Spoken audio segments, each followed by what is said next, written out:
Did you guys emphasize this week that made that difference tonight? We just keep building on what we've done. We don't change things and throw things out the window because we don't get results. We keep working. I think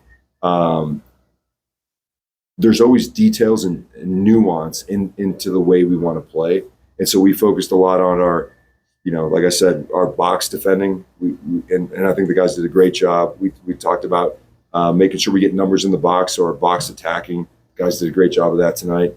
And I think when you control when you win those areas, more times than not, you're going to win the game. And I think set pieces was another area that we worked on in those last few weeks.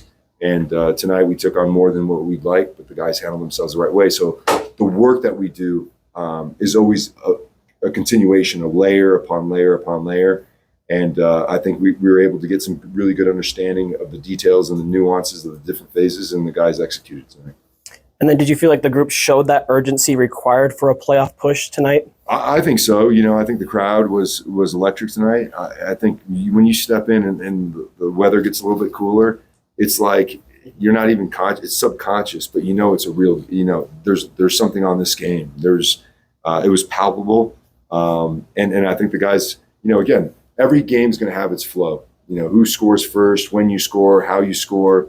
And I think SKC is a difficult team, given where they're at. You don't know how they're going to approach the game.